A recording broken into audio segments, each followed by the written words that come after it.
नमो अरहन्ताणं नमो सिद्धाणं नमो आयर्याणं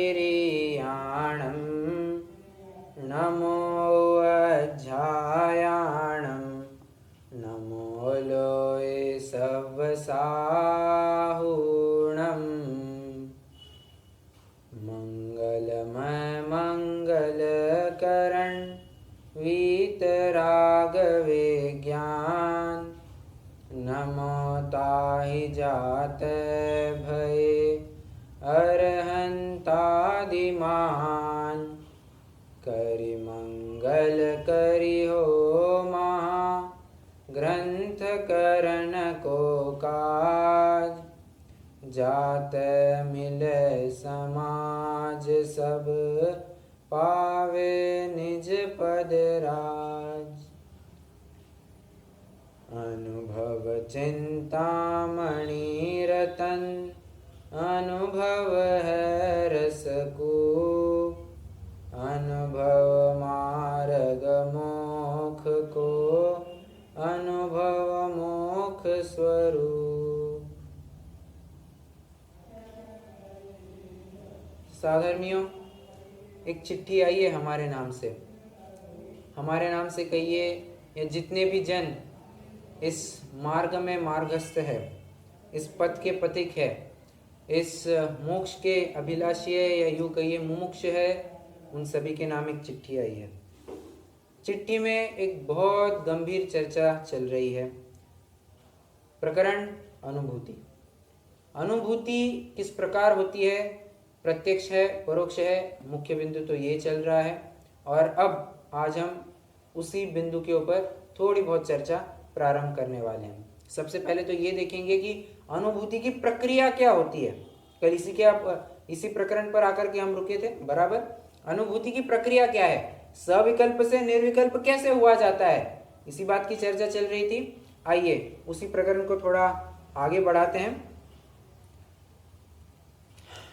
ये जो विकल्प सविकल्प से निर्विकल्प होने की व्यवस्था या प्रक्रिया बताई जा रही है, इसमें आप बराबरी से समय सार के वो 4 बोल याद रखना।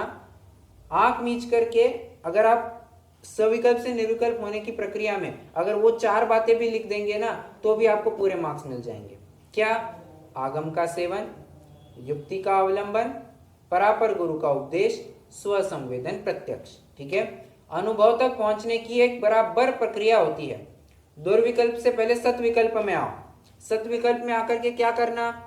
शास्त्रों का स्वाध्याय करना, चर्चा वार्ता करना। ठीक है, आगम का सेवन, युक्ति का अवलंबन और चर्चा वार्ता करके सिर्फ इतना ही नहीं, स्वयं का चिंतन भी करना। एवं चेत एवं स्यात्, ऐसा ही है, इसी प्रकार से है, अन्य नहीं, अन्य प्रकार से नहीं, ऐसा श्रद्धान रखना।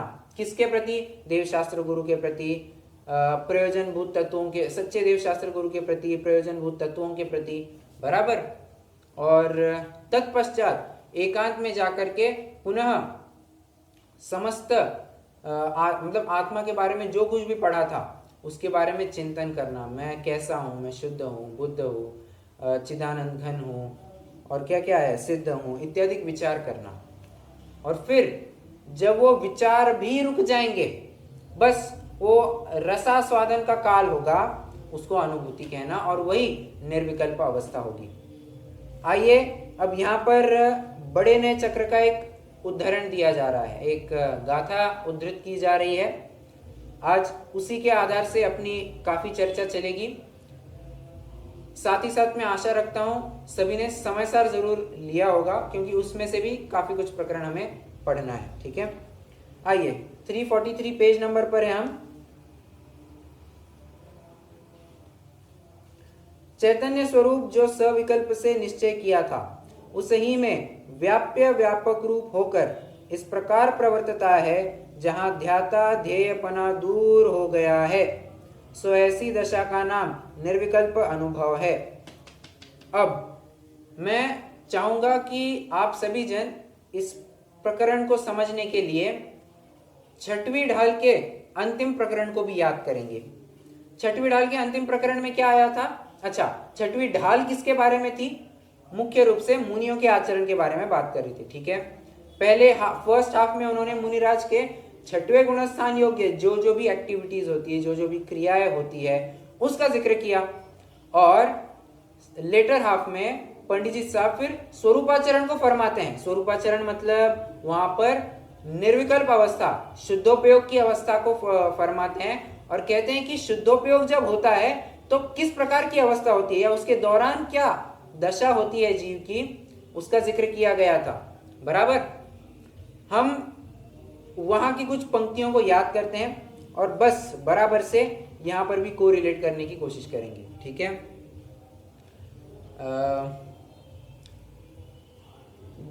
जिन परम पैनी सुबुद्धि छैनी डारी अंतर भेदिया वर्णादि अनुरागादि तै निज भाव को न्यारा किया निज माहि निज के हेतु निज कर आप को आप गयो। मुख्य बात, गुण गुणी ज्ञाता ज्ञान गेय मंझार कछु भेदन रयो। अब तक क्या चर्चा करते आ रहे थे? सब सविकल्प दशा की चर्चा करते आ रहे थे। बराबर, सभी एग्री कर रहे हैं?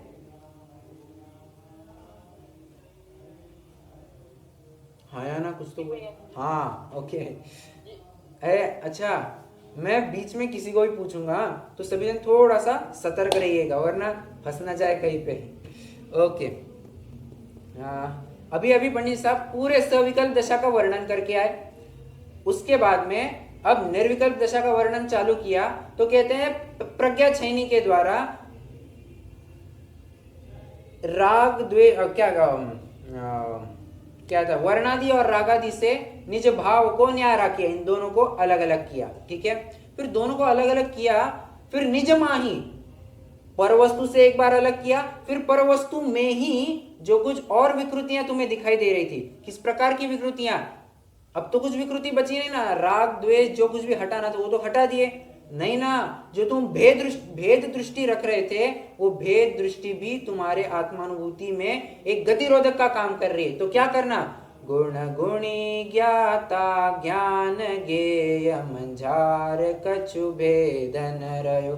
गुण गुणी, ये मेरे अनंत गुण, ये ज्ञान, ये दर्शन, ये सुख, ये वीर्य, ये अगुरु लघुत्व, ये अस्तित्व, वस्तुत्व, चारित्र, श्रद्धा, ये अनंत गुण ऐसा भेद रूप ना रखना।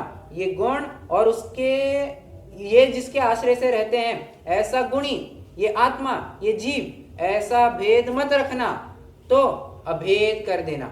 ठीक है ना। उस आत्मा विशेष का विकल्प होगा, ना ही गुण विशेष का विकल्प होगा। बस वो द्रव्य, शुद्ध द्रव्य जो है, उस शुद्ध द्रव्य सामान्य का अनुभव होगा। ठीक है। सर्वभेद जिसमें से हट गए हैं। ओके। एक बात गुण गुणी के भेद को मिटाने की बात आई। ठीक है। बाद में ज्ञाता ज्ञान गेय मंझार कछु भेद ना रहे। समझ रहे हैं क्या? बराबर से सविकल्प से निर्विकल्प होने की प्रक्रिया आप रिलेट कर पा रहे होंगे।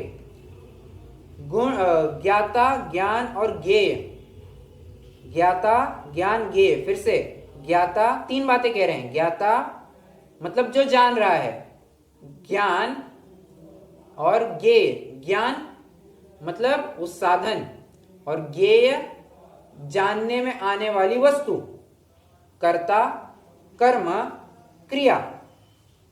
बराबर। ये कितने जन फॉलो कर रहे हैं मुझे? मैं फिर से जानना चाहूंगा। जी भैया जी। ओके ओके, जी भैया जी। ठीक है। तो मैं ज्ञाता, ज्ञाता मतलब जानने वाला। ठीक है। मैं जान रहा हूं। अरे मैं वस्तु को ज्ञान के द्वारा जान रहा हूं, ऐसे अलग अलग भेद क्यों करना? जब स्वयं ही ज्ञान रूप हो, स्वयं ही ज्ञेय हो, जब स्वयं ही ज्ञाता हो और जानने की क्रिया भी तुम्हारी है, तो ये चारों बातें अलग क्यों रखना? एक एक कर दो। कुल मिला के बात करें तो यही बात पंडित साहब आगे षट कारक की प्रक्रिया से उत्तीर्ण, मतलब इसमें ना कर्ता है, ना कर्म है, ना क्रिया, ना करण, ना संप्रदान, ना पदान, ना अधिकरण, कुछ नहीं है इसमें। सब षटकारक को, अभिन्न षटकारक को यहाँ पर घटित किया गया है। ठीक है, मतलब आत्मा ने आत्मा को आत्मा से, आत्मा में से, आत्मा के लिए, आत्मा के द्वारा, जो कुछ भी है आप लगा लेना। ठीक है, जाना। ठीक है, आगे भी फिर वही बात करते हैं।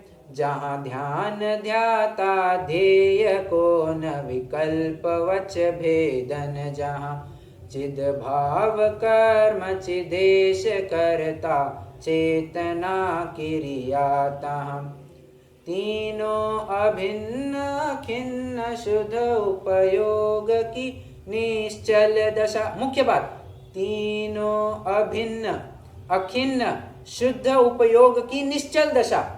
ठीक है, प्रगति जहाँ दृग ज्ञान व्रत ये तीन धा एक लसा। ये भले ही तीन होंगे परंतु अनुभूति के काल में एक रूप ही दिखाई देंगे।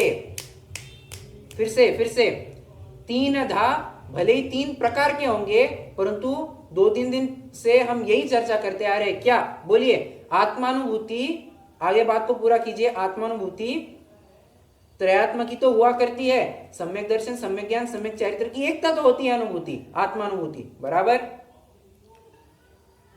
अब इसी को अपन थोड़ा समय सार के आधार से पढ़ते हैं। ठीक है, यहां पर बात क्या आई थी, मैं क्या कहना चाह रहा हूं कि स्ट्रिक्टली मोक्ष मार्ग को कन्फाइंड नहीं हूं मैं। अन्य जगह पर क्या प्रकरण आया है, वहां पर और क्या क्या आधार मिल सकते हैं, इन सब बातों का एक संकलनात्मक अध्ययन आपको करा रहा हूं। ठीक है, तो अभी क्या बात आई थी, ये त्रयात्मक हो, तीन भले ही तुमको अलग अलग लगेंगे परंतु अनुभूति के काल में ये तीन अलग अलग नहीं रहेंगे। आइए समय सार में थोड़ा देखते हैं।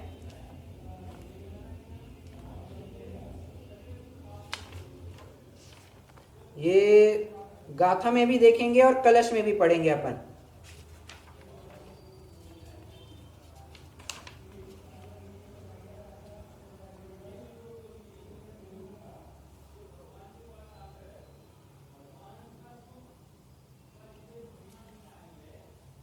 सोलहवीं गाथा पर आ जाइए। मेरे पास समय सार में पेज नंबर 46 है, गाथा नंबर 16।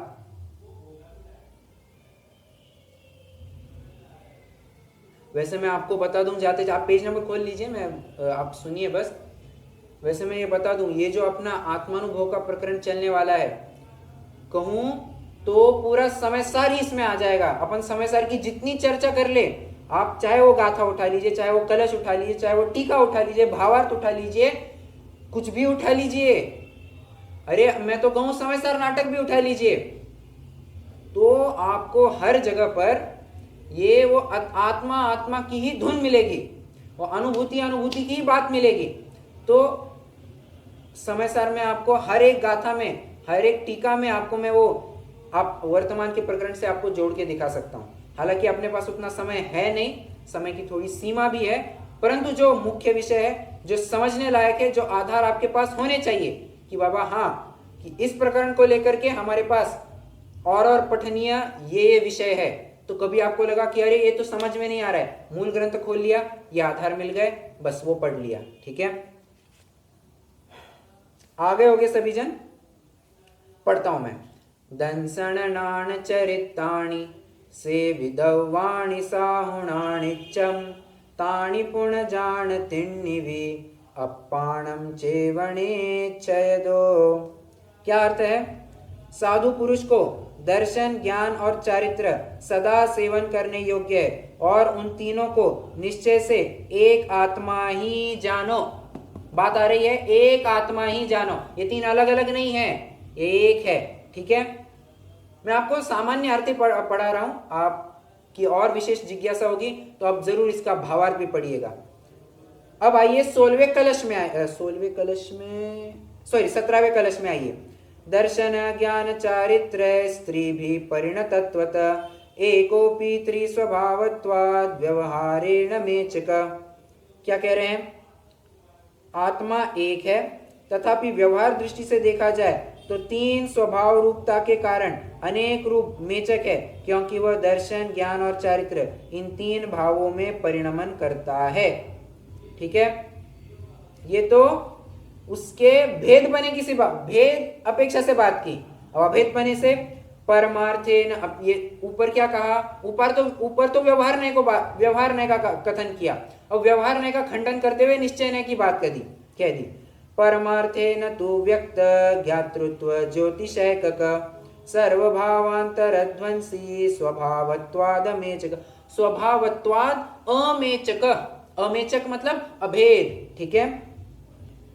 शुद्ध द्रव्यार्थिक नय से आत्मा एक है। जब इस नय को प्रदान करके कहा जाता है तब पर्यायार्थिक नय गौण हो जाता है। इसलिए एक को तीन रूप परिणमित होता हुआ कहना सो व्यवहार हुआ, असत्यार्थ भी हुआ। इस प्रकार व्यवहार नय से आत्मा को दर्शन ज्ञान चारित्र रूप परिणमने को परिणामों के कारण मेचक कहा है।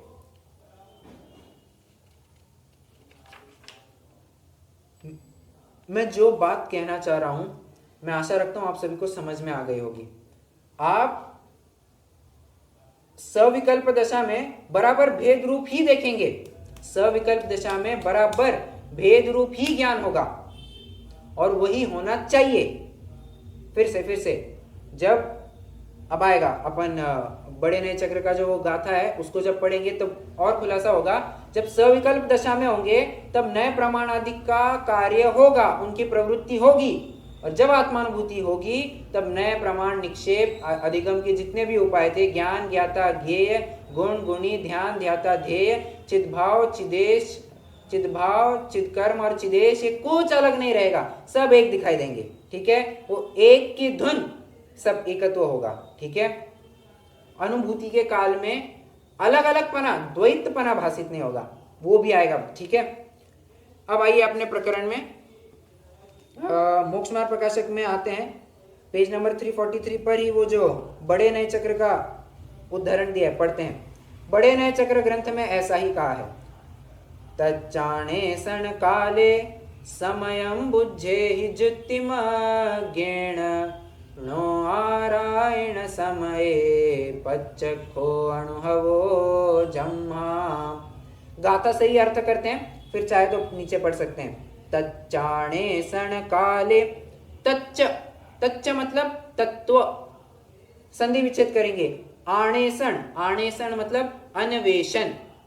शब्दों की तरफ ध्यान दीजिए। तच्च आणेसन काले, तत्व के अन्वेषण काल में, मतलब जब तुम शास्त्र स्वाध्याय करोगे, तत्वों की खोज करोगे, सही तत्व कौन से, गलत तत्व कौन से, सही गलत कहने की अपेक्षा प्रयोजनभूत कौन से, अप्रयोजनभूत कौन से, इसका जब विचार करोगे, अभ्यास करोगे, समयम बुद्धे ज्योतिमज्ञेन, समयम काल समय में, बुद्धे ही मतलब क्या दिया है,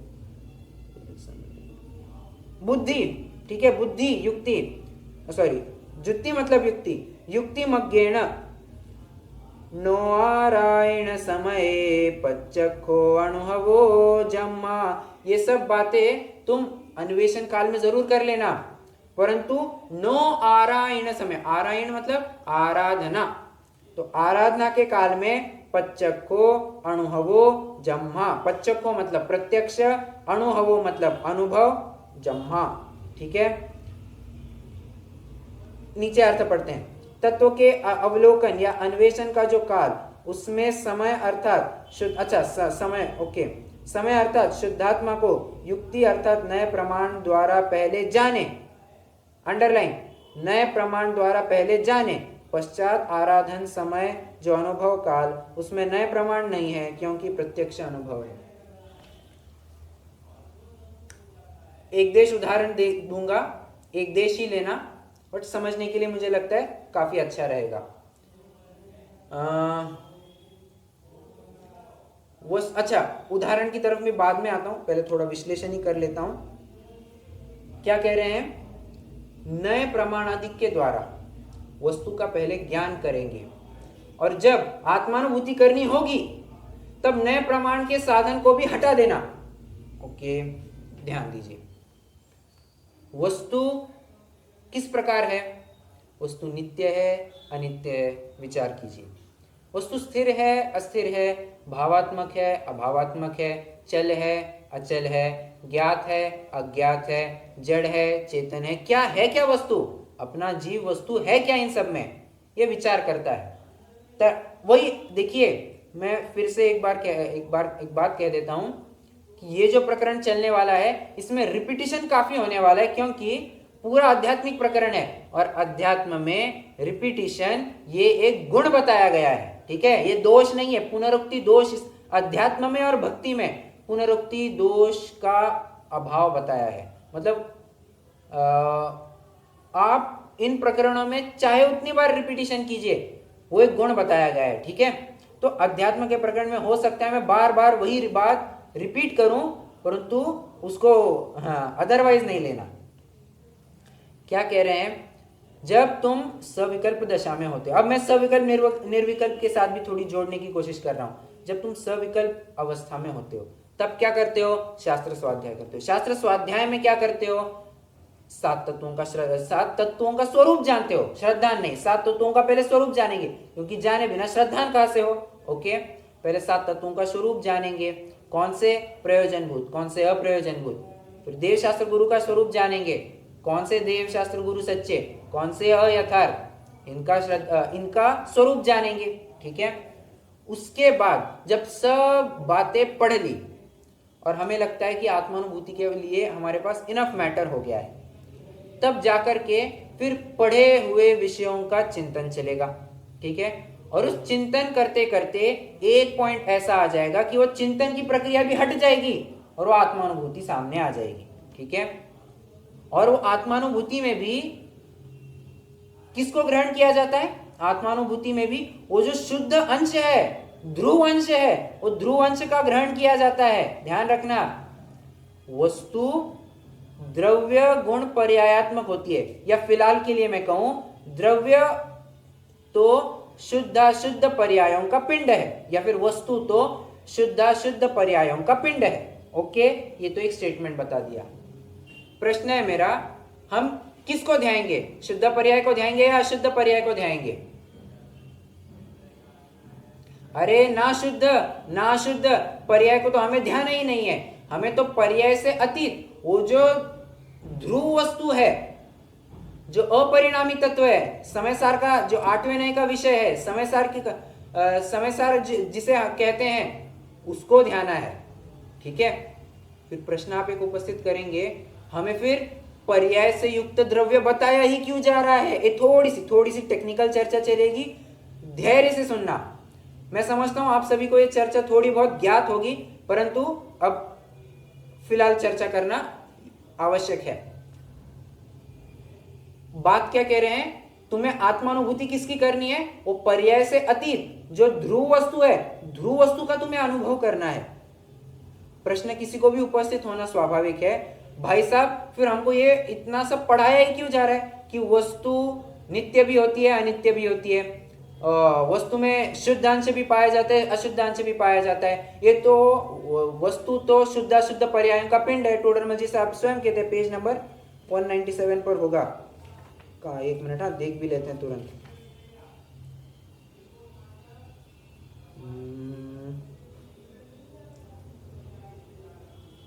वस्तु तो ठीक है,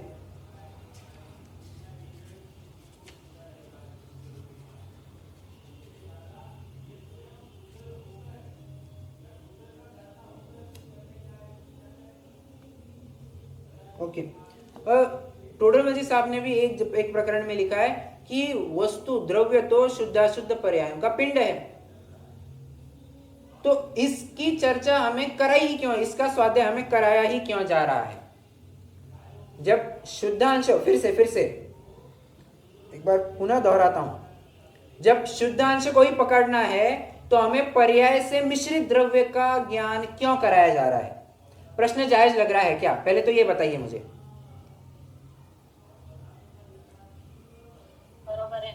बरोबर है। क्या आप में से कि कोई इस प्रश्न के उत्तर को देना चाहेगा? प्रयास कीजिए, गलत भी हो सकते हैं, सही भी हो सकते हैं, पर प्रयास जरूर कीजिए। एक बार और बोलिए आप। देखिए प्रश्न फिर से दोहराऊं। प्रश्न ये है कि जब समय सार में कहा है, समय सार में तो पूरी यही धुन मिलेगी, क्या? शुद्ध अंश का ग्रहण करना, शुद्ध तत्व का ग्रहण करना, नव तत्वों में छिपी आत्म ज्योति को ग्रहण करना। मतलब भेदपना तो वहां पर है ही नहीं। वहां पर तो सिर्फ शुद्ध शुद्ध शुद्ध शुद्ध शुद्ध किया ही हैमरिंग कराया जा रहा है। तुम्हें शुद्ध तत्व को ही अनुभव करना है। ठीक है भाई साहब, जब आप बता रहे हैं कि शुद्ध तत्व का अनुभव करना है, तो अनुभव के लिए जो पहले की प्रक्रिया है कौन सी? उस सविकल्प अवस्था जहां पर हम स्वाध्याय आदि करते हैं। तो स्वाध्याय आदि करते वक्त हमें अशुद्ध द्रव्य का क्यों ज्ञान कराया जा रहा है? मतलब अशुद्ध द्रव्य कहने की अपेक्षा शुद्ध पर्यायों का पिंड, ऐसे द्रव्य का ज्ञान क्यों कराया जा रहा है? जबकि अनुभव तो शुद्ध द्रव्य का ही करना है। शुद्ध द्रव्य कहने की अपेक्षा वो ध्रुव अंश का ही करना है। ये मतलब दोनों में जैसा बत्ताम जी में आता है सरागदेव देश में बला विशेष में, जब हम दोनों को पहचानेंगे अच्छी तरह से, तब हम शुद्ध की तरफ अच्छी तरह टिक सकेंगे। थोड़ा और अच्छे से, मतलब आप करीब है जवाब के।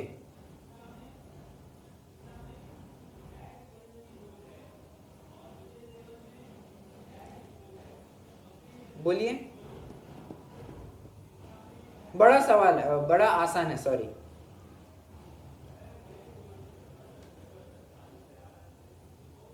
दृष्टि का विषय वही आत्मा है ना?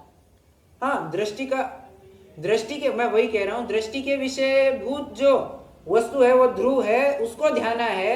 तो हमें शुद्ध और अशुद्ध पर्यायों से युक्त द्रव्य का ज्ञान क्यों कराया जा रहा है?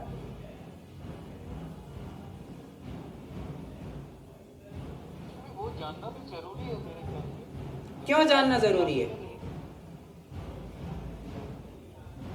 आगे बढ़ने के लिए दोनों के बारे में जानकारी होना चाहिए। वही, हाँ, थोड़ा और अच्छे से, मतलब आप भी लगभग उसी लाइन पर है। ग्रहण करने के लिए क्या छोड़ना पड़ेगा? वो तो समझने के लिए छोड़ने वाली वस्तु को भी तो समझना पड़ेगा ना। राइट, आप तीनों के उत्तर सही है। थोड़ा मैं और अच्छे से, एक मिनट होल्ड कीजिए जरा। बात ऐसी है कि शुद्ध अशुद्ध वस्तु का ज्ञान इसीलिए कराया जा रहा है। एक बात तो सही है कि किस वस्तु को ग्रहण करना है उसको जानने के लिए, और किसको ग्रहण करना है किसको त्यागना है, तो ग्रहण त्याग के लिए तो दोनों का ज्ञान करना होगा, बराबर। प्लस एक मुख्य बात, सबसे महत्वपूर्ण बात, अरे बाबा, जो वस्तु तुम्हारे पास विद्यमान है वो तो है ही शुद्ध अशुद्ध पर्यायों का पिंड। कोई सिद्ध समान तो पूर्ण शुद्ध है नहीं। वर्तमान में कैसी है हमारी पर्याय, हमारा द्रव्य कैसा है? शुद्ध और अशुद्ध पर्यायों का पिंड। ओके, ये वैसे समझ रहे हैं कि शुद्ध अशुद्ध पर्यायों का पिंड समझ रहे हैं, या वो भी भारी जा रहा है? शुद्ध अवस्था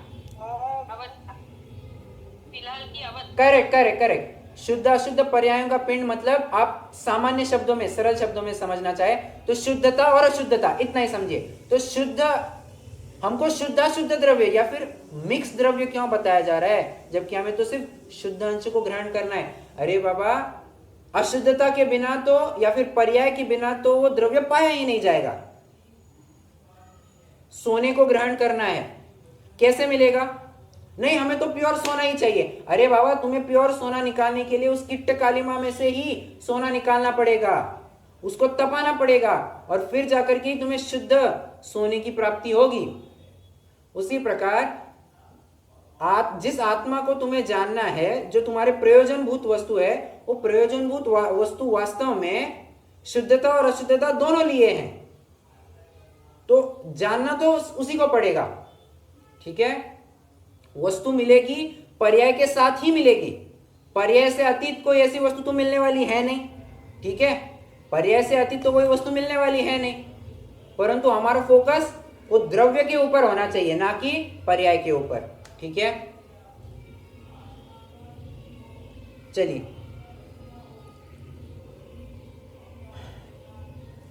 एक स्टेटमेंट आप चाहे तो लिख सकते हैं, स्टेटमेंट कहिए या फिर एक लाइन आप लिख सकते हैं। आप अवलोकन काल कहिए, अन्वेषण काल कहिए, या फिर सविकल्प दशा कहिए। 3 बातें कह, मैं 3 शब्द एक साथ जोड़ रहा हूं। सविकल्प दशा कहिए, अन्वेषण काल कहिए या अवलोकन काल कहिए। इसमें आत्मा का ज्ञान किया जाता है। और कैसा ज्ञान किया जाता है? अभी अभी बताया मैंने। हम कैसा ज्ञान करते हैं? आत्मा के बारे में, आत्मा जैसा विद्यमान है शुद्ध अशुद्धता सहित उस प्रकार का ज्ञान करते हैं। ठीक है।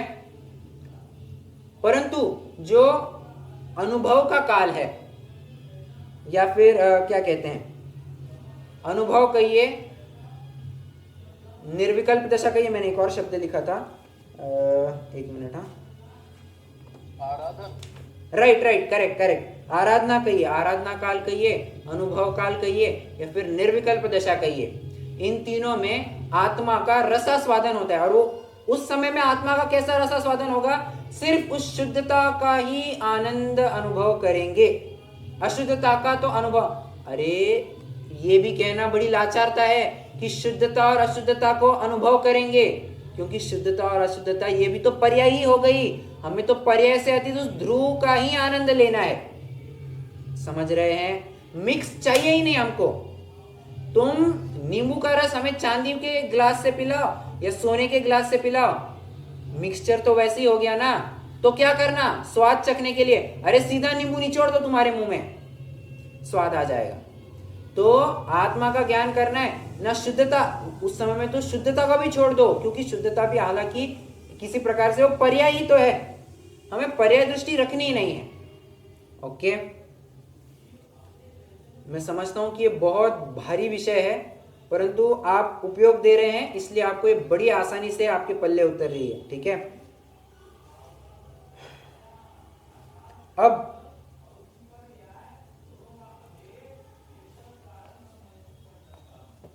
ये जो हमने अभी अभी बात कही कि आत्मा का शुद्ध अशुद्ध रूप ज्ञान किया जाएगा, कैसे किया जाएगा? प्रमाण के द्वारा, नय के द्वारा, निक्षेप के द्वारा। नय में भी अनेक अनेक नयों के द्वारा। पहले नय से देखो तो यह जीव स्त्री पुत्र मकान आदि का स्वामी कहलाता है। दूसरे नय, दूसरे मतलब अनुपचरित असद्भुत। हालांकि अगर किसी को नय पता नहीं है तो डरने की कोई आवश्यकता नहीं है। ये तो बस मैं बोलने की अपेक्षा कह रहा हूं, क्योंकि अगला 1.5 से 2 महीने के बाद हमको बस 8 नयों की चर्चा करनी है, तो उसमें बहुत विस्तार से 8 नयों की चर्चा होगी। तो अभी अगर आपको नहीं समझ में आ रहा है, बस सुनते जाइए, चिंता की कोई बात नहीं है। अनुपचरित असद्भुत व्यवहार ने, अर्थात दूसरे नय से यह जीव शरीर का स्वामी कहलाता है, शरीर के साथ शरीर वाला कहलाता है। ठीक है। तीसरे नय से देखा जाए उपचरित सद्भुत व्यवहार नय, तो उस दृष्टि से उस नय से देखेंगे तो यह जीव अर्धविकसित पर्याय वाला या फिर क्या कह सकते हैं, मतिश्रुत ज्ञान वाला कहा जाता है। हालांकि मतिश्रुत ज्ञान में कुमति कुश्रुत ज्ञान वाला कहा जाएगा, वो भी कहना ठीक रहेगा। चौथे नय से देखेंगे तो यह जीव निर्मल पर्याय का कर्ता कहा जाएगा या फिर निर्मल पर्याय वाला कहा जाएगा। ठीक है। जैसे क्षयिक सम्यक्तु की जो पर्याय है, ये जीव उसका कर्ता है, उसका स्वामी है। 5वें नय से देखेंगे तो यह जीव पूर्ण अशुद्ध ही दिखाई देगा। या जीव 5वें नय से अशुद्धता और जीव ये दो अलग अलग वस्तु ऐसा नहीं कहा जाएगा। अशुद्ध जीव ऐसा भी नहीं कहा जाएगा, अशुद्ध ऐसा ही कहा जाएगा। नय है। ठीक है, नय को समझना। 6वें नय से देखेंगे तो 6वें नय से तो यह जीव किसी अपेक्षा से शुद्ध और किसी अपेक्षा अशुद्ध दिखाई देगा। 7वें नय से शुद्ध पर्याय के साथ अभेद करके बताएंगे। और 8वें नय से देखो तो ये पर्याय का भेद अभेदपना इसी में पाया ही नहीं जाता है। अभी तक 7 नयों में क्या करते आ रहे थे? 7 नयों में यह जीव इस पर्याय का करता है या इस पर्याय के साथ अभेद करके बताया। ओके, ये शुद्ध पर्याय वाला, ये अशुद्ध पर्याय वाला, ऐसा ज्ञान किया। परंतु 8वें नय में जब आएंगे तब 8वें नय, आवाज आ रही है मेरी?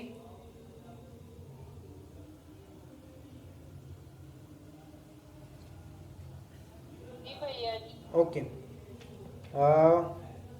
हाँ, मैं कह रहा था कि 8वें नय से देखेंगे तो ये भेद दिखाई नहीं देते, पर्याय वाला बिना पर्याय वाला ऐसे भेद दिखाई नहीं देते, वो तो बस द्रव्य उस ध्रुव अंश को ही ग्रहण करता है। ठीक है। अरे इनफैक्ट मैं आपको बताऊं, ये अच्छा चलिए उस बात की अपन थोड़ी 1-2-3 मिनट बाद चर्चा करते हैं। मतलब जब अन्वेषण काल होगा तब नए प्रमाण आदि के द्वारा सब समझेंगे, यह जीव किस नए से कैसा देखा जाता है, शास्त्र में क्या अपेक्षा दी गई है, ये सब समझेंगे। प्रमाण के द्वारा वस्तु कैसे देखी जाती है, निक्षेप के द्वारा वस्तु को कैसा जाना जाता है, सब चर्चा करेंगे। परंतु जब क्या कहते हैं, आराधना का काल होगा, अनुभव का काल होगा, तब उसमें ना प्रमाण होता है, ना नए का विकल्प होता है, ना निक्षेप होता है, कुछ नहीं होता है। द्वैतपना हमको तो दिखाई ही नहीं देता है। कैसे? उदाहरण दीजिए। आइए समय सार का 9वां कलश ले लीजिए, मैं आपको तुरंत हाथों हाथ उसका आधार भी दे देता हूं। अभी अभी अपन ने मोक्षमार्ग प्रकाशक में क्या पढ़ा कि हाँ, तत्व के अवलोकन अन्वेषण का जो काल, उसमें समय अर्थात शुद्धात्मा को युक्ति अर्थात नए प्रमाण द्वारा पहले जाने, नए प्रमाण द्वारा पहले जाने, पश्चात आराधन समय जो अनुभव काल, उसमें नए प्रमाण नहीं है, नए प्रमाण नहीं है क्योंकि प्रत्यक्ष अनुभव है। ठीक है। आइए 9वां कलश।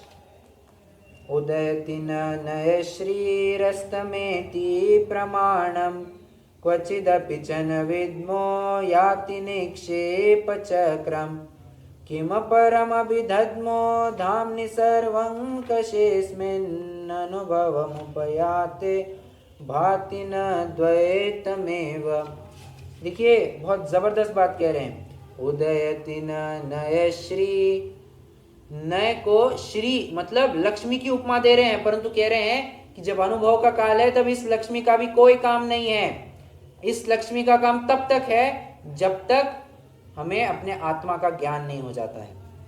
उदयति नय श्री, नय का उदय नहीं होता, रस्तमेति प्रमाणम तथा प्रमाण का भी अस्त हो जाता है। क्वचिदपि च न विद्मो याति निक्षेप चक्रम। अरे निक्षेप चक्र, निक्षेप चक्र मतलब निक्षेपों का समूह, चक्र मतलब समूह, ये कहां पर आया, कहीं पढ़ा है हमने? चक्र मतलब समूह। बहुत बढ़िया, सिद्ध चक्र मतलब सिद्धों का समूह। ठीक है। तो निक्षेपों का समूह कहां चला जाता है हम नहीं जानते हैं। आगे किम परमभिदध्मो दध्मो धाम्नि सर्वं कशेऽस्मिन् अनुभवमुपयाते भाति न द्वैतमेव। नीचे अर्थ पढ़ते हैं।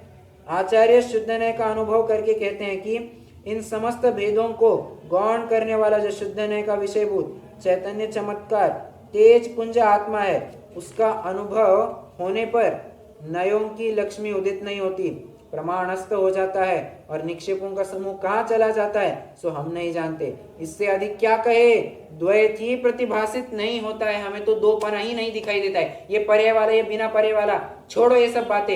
ये ज्ञानी या ज्ञानी, छोड़ो ये सब बातें। ये प्रमत्त अप्रमत्त छोड़ो, ये गुणस्थान वाला, ये गुणस्थानातीत, सब भेद छोड़ दो। जितने प्रकार से तुम भेद कर सकते थे सब प्रकार के भेद छोड़ दो और बस एक अभेद अखंड त्रिकाली ध्रुव ज्ञायक को ध्याओ। अरे बात पूरे समय सार की टोन चल रही है यहाँ पर मोक्षमार्ग प्रकाशक में, अनुभूति की बात चल रही है। ठीक है। द्वैत ही प्रतिभासित नहीं होता। बहुत बहुत जबरदस्त पॉइंट है। द्वैत दो पना ही ध्यान में नहीं आता। गुण गुणी ज्ञाता ज्ञान ज्ञेय मंझार कच्छु कच्छु भेद ना रहे हो, कुछ भी भेद नहीं रहा। ठीक है।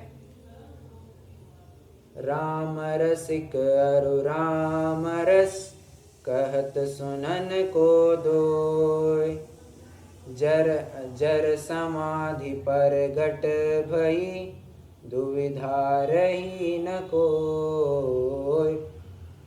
बनारसीदास जी भी बस इसी धुन के धुनी हो गए हैं। क्या कह रहे हैं? राम रसिक अरु राम रस, फिर से राम रसिक, राम मतलब आत्मा रामा, राम रसिक अरु राम रस कहत सुनन को दोय।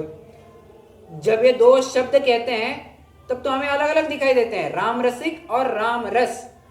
राम रसिक वो आत्मा की बात कर रहे हैं, स्व आत्मा की बात कर रहे हैं वो, और राम रस मतलब ज्ञान की बात कर रहे हैं। या यूं समझिए ज्ञान और ज्ञाता, ज्ञाता ज्ञान, ये इसी के इर्द गिर्द में ये भी घूम रहे हैं। राम रसिक अरु राम रस कहत सुनन को दो, कहने पर तो दो अलग अलग लगते हैं, ये ज्ञाता ये ज्ञे ये ज्ञान, ये अलग अलग है। जर समाधि पर घट भई दुविधा रही न कोय। क्या कहे, जब समाधि प्रकट, समाधि मतलब यही अपना अनुभूति का काल, आराधना का काल, या यूं कहिए निर्विकल्प दशा, इसी को आप समाधि कहिए, परम समाधि कहिए, कुछ भी कहिए, ठीक है। इस काल में दुविधा रही न कोय, हमें दुविधा, दु मतलब दो, विधा मतलब प्रकार, ये दो प्रकार पना या दो पना हमें दिखाई ही नहीं देता। और दुविधा का दूसरा अर्थ भी देखेंगे, दुविधा मतलब ये झंझट ही नहीं रही हमें, ये ज्ञान ये ज्ञाता ये ज्ञान, हमें कुछ झंझट नहीं रही है, ये भेद उलझाने वाला होता है, दुविधा में डालने वाला होता है, इसलिए दुविधा ही नहीं रही। और दुविधा का दूसरा अर्थ भी मैंने आपको करके दिखाया कि भेद, दो प्रकार का भेद भी नहीं रहता है। समझ रहे हैं बात सभी जन?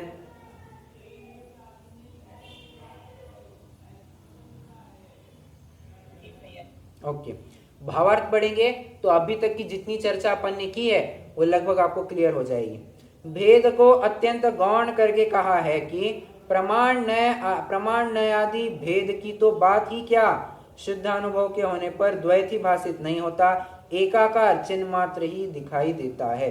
ठीक है, वैसे मैं आपको एक दो बातें और दिखाना चाहूंगा।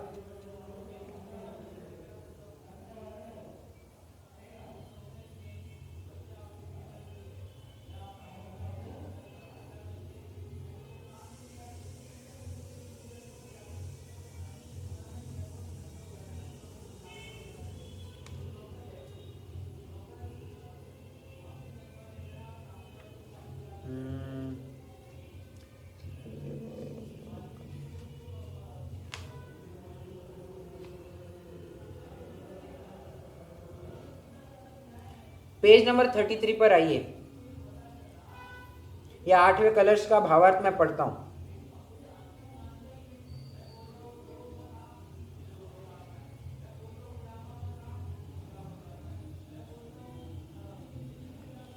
भावार्थ में यह लिखा है, यह आत्मा सर्व अवस्थाओं में विविध रूप से दिखाई देता था।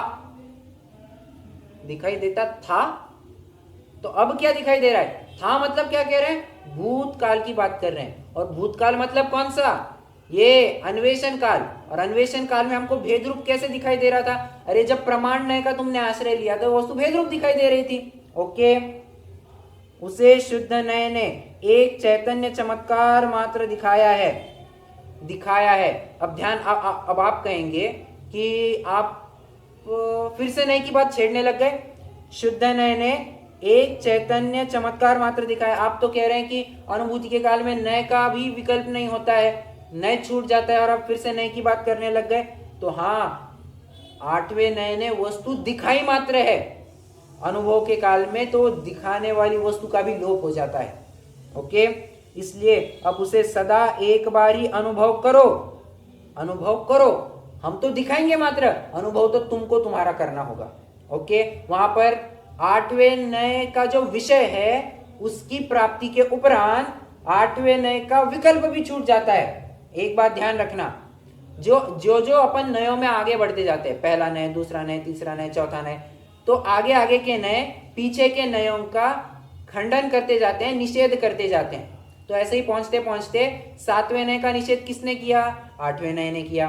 प्रश्न ये उपस्थित होता है, 8वें नय का निषेध कौन करेगा?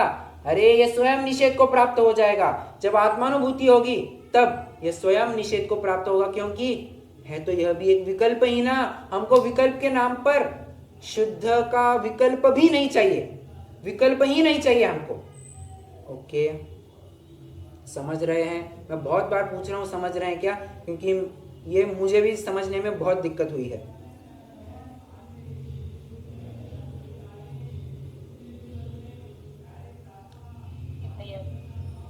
अगर आपको समझ में आया है तो मुझे बस 2-3 पंक्तियों में अभी तक की अपनी जितनी चर्चा है उसका सारांश बताइए। 2 ही 3 पंक्तियों में, या आपको 2-3 पंक्तियां जो समझ में आई है वो बता दीजिए, तो मैं समझूंगा कि मेरी इतनी 45 मिनट की मेहनत सफल हो गई। मैं बताऊं? बोलिए ना।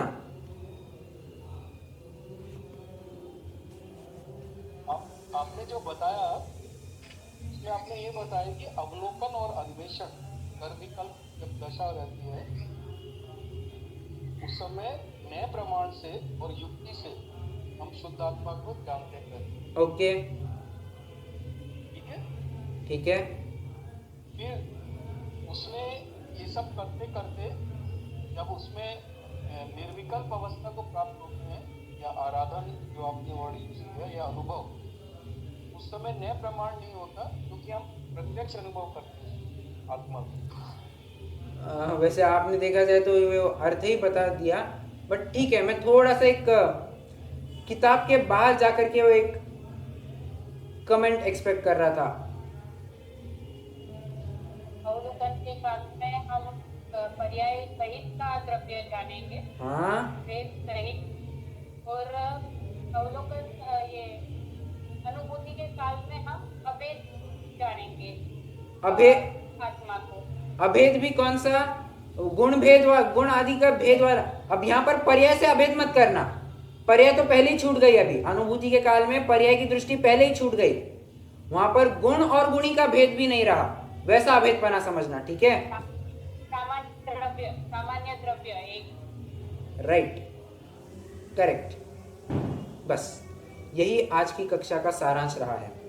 देखा जाए तो अपन ने बस 2-3 पैराग्राफ ही पढ़े हैं, परंतु इसका विस्तार पूरा, ये 2-3 पैराग्राफ का विस्तार पूरा समय सारे पूरी आत्मख्याति है, 6वीं डाल का दूसरा भाग है।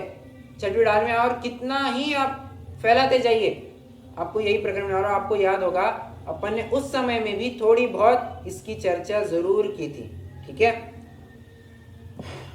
चलिए, कुछ प्रश्न हो तो जरूर पूछ सकते हैं, नहीं तो फिर मुझे लगता है आज रुक जाएंगे, काफी गरिष्ठ चर्चा हुई है, कल अपन विषय को आगे बढ़ाएंगे। इसके नीचे जो उदाहरण दिया है, मुझे लगता है उदाहरण काफी आसान है, आप स्वयं पढ़ करके भी कर सकते हैं। उदाहरण में बस इतना ही दिया है कि जब भी कोई रत्न खरीदते हैं, जवाहरात खरीदते हैं, तो उसमें खरीदते वक्त तो बहुत विकल्प करते हैं, ये अच्छा लगेगा, ये अच्छा नहीं दिखेगा, परंतु खरीद कर लाने के बाद घर पर जब उसे आईने के सामने पहनकर देखते हैं तब उसे पहनने का आनंद मात्र होता है। तो ये अच्छा हुआ, वो अच्छा था, ये अच्छा था, उस तब कोई विकल्प ही नहीं होता है, पहनते वक्त उसका आनंद मात्र होता है। उसी प्रकार आत्मा को जब जानना है तो जानते वक्त तो बहुत विकल्प होंगे, आत्मा ऐसा है, आत्मा इस पर्याय वाला है, आत्मा उस पर्याय वाला है, अनित्य है, अशरण है, अनित्य अशरण कह रहा हूँ, किसी अपेक्षा नित्य कहा जाए, किसी अपेक्षा अनित्य है, किसी अपेक्षा चल अचल, स्थिर अस्थिर, भाव अभाव, सब प्रकार से कहा जाएगा। परंतु जब उस आत्मा को अनुभव करने की बात आएगी तब तो ये विकल्प कुछ ही नहीं रहेंगे, बस आत्मा का आनंद रहेगा, ठीक है? ये उदाहरण में दिया है, आप उदाहरण अपने एंड से भी पढ़ सकते हैं किताब में से, ठीक है? चलिए रुकेंगे। जिनवाणी स्तुति।